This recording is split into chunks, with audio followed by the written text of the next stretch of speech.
Chapter 40 The Morning Sage. Snatches of the Shade's memories continued to flash through Eragon. A whirlwind of dark events and emotions overwhelmed him, making it impossible to think. Submerged in the maelstrom, he knew neither who he was nor where he was. He was too weak to cleanse himself of the alien present that clouded his mind. Violent, cruel images from the Shade's past exploded behind his eyes until his spirit cried out in anguish at the bloody sights. A pile of bodies rose before him, innocents slaughtered by the Shade's orders. He saw still more corpses, whole villages of them, taken from life by the sorcerer's hand or word. There was no escape from the carnage that surrounded him. He wavered like a candle flame, unable to withstand the tide of evil. He prayed for someone to lift him out of the nightmare, but there was no one to guide him. If only he could remember who he was supposed to be, boy or man, villain or hero, shade or rider, all was jumbled together in a meaningless frenzy. He was lost, completely and utterly, in the roiling mass. Suddenly a cluster of his own memories burst through the dismal cloud left by the Shade's malevolent mind. All the events since he had found Saphir's egg came to him in the cold light of revelation. His accomplishments and failures were displayed equally. He had lost much that was dear to him, yet fate had given him great and rare gifts. For the first time, he was proud of simply who he was. As if in response to his brief self-confidence, the Shade's smothering blackness assaulted him anew. His identity trailed into the void as uncertainty and fear consumed his perceptions. Who was he to think that he could challenge the powers of Alagasia and live? He fought against the Shade's sinister thoughts, weakly at first, then more strongly. He whispered words of the ancient language, and found they gave him enough strength to withstand the shadow blurring his mind. Though his defenses faltered dangerously, he slowly began to draw his shattered consciousness into a bright, small shell around his core. Outside his mind, he was aware of a pain so great it threatened to blot out his very life, but something, or someone, seemed to keep it at bay. He was still too weak to clear his mind completely, but he was lucid enough to examine his experiences since Carvajal. Where would he go now? And who would show him the way? Without Brahm, there was no one to guide or teach him. Come to me. He recoiled at the touch of another consciousness, one so vast and powerful it was like a mountain looming over him. This was who was blocking the pain, he realized. Like Arya's mind, music ran through this one, deep amber gold chords that throbbed with magisterial melancholy. Finally he dared ask, Who are you? One who would help. With a flicker of unspoken thought, the Shade's influence was brushed aside like an unwanted cobweb. Freed from the oppressive weight, Eragon let his mind expand until he touched a barrier beyond which he could not pass. I have protected you as best I can, but you are so far away I can do no more than shield your sanity from the pain. Again, who are you to do this? There was a low rumble. I am Osato Chiwota, the morning sage, and Togira Ikonoa, the cripple who is whole. Come to me, Eragon, for I have answers to all you ask. You will not be safe until you find me. But how can I find you if I don't know where you are? He asked, despairing. Trust Arya, and go with her to Elismira. I will be there. I have waited many seasons, so do not delay, or may soon be too late. You are greater than you know, Eragon. Think of what you have done, and rejoice, for you have rid the land of a great evil. You have wrought a deed no one else could. Many are in your debt. The stranger was right. What he had accomplished was worthy of honor, of recognition. No matter what his trials might be in the future, he was no longer just a pawn in the game of power. He had transcended that, and was something else, something more. He had become what Aja had wanted, an authority independent of any king or leader. He sensed approval as he reached that conclusion. You are learning, said the morning sage, drawing nearer. A vision passed from him to Eragon.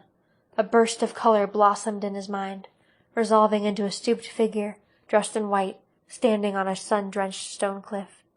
It is time for you to rest, Eragon. When you wake, do not speak of me to anyone, said the figure kindly, face obscured by a silver nimbus. Remember, you must go to the elves. Now sleep." He raised a hand, as if in benediction, and peace crept through Eragon. His last thought was that Brom would have been proud of him. "Wake," commanded the voice. "Awake, Eragon, for you have slept far too long." He stirred unwillingly, loath to listen. The warmth that surrounded him was too comfortable to leave. The voice sounded again. "Rise, Aryatlam, you are needed." He reluctantly forced his eyes open and found himself on a long bed, swathed in soft blankets. Angela sat on a chair beside him, staring at his face intently. "How do you feel?" she asked. Disoriented and confused, he let his eyes roam over the small room. I don't know," he said, his mouth dry and sore. "Then don't move. You should conserve your strength," said Angela, running a hand through her curly hair. Eragon still saw that she still wore her flanged armor. Why was that? A fit of coughing made him dizzy, lightheaded, and ache all over. His feverish limbs felt heavy. Angela lifted a gilt horn from the floor and held it to his lips. "Here, drink." Cool mead ran down his throat, refreshing him. Warmth bloomed in his stomach and rose to his cheeks. He coughed again, which worsened his throbbing head. "How did I get here? There was a battle. We were losing. Then Durza and—" "Saphira!" he exclaimed, sitting upright. He sagged back as his head swam and clenched his eyes, feeling sick. "What about Saphira? Is she all right? The Urgles were winning. She was falling. And Arya." "They lived," assured Angela, "and have been waiting for you to wake. Do you wish to see them?" He nodded feebly. Angela got up and threw open the door. Arya and Murtagh filed inside. Saphira snaked her head into the room after them, her body too big to fit through the doorway. Her chest vibrated as she hummed deeply, eyes sparkling. Smiling, Eragon touched her thoughts with relief and gratitude. "It is good to see you well, little one," she said tenderly. "And you too. But how—" "The others want to explain it, so I will let them." "You breathed fire. I saw you." "Yes," she said with pride. He smiled weakly, still confused, then looked at Arya and Murtagh. Both of them were bandaged, Arya on her arm, Murtagh around the head. Murtagh grinned widely. "About time you were up. We've been sitting in the hall for hours." What happened?" asked Eragon. Arya looked sad, but Murtagh crowed. "We won! It was incredible! When the Shade's spirits, if that's what they were, flew across Farthendur, the Urgles ceased fighting to watch them go.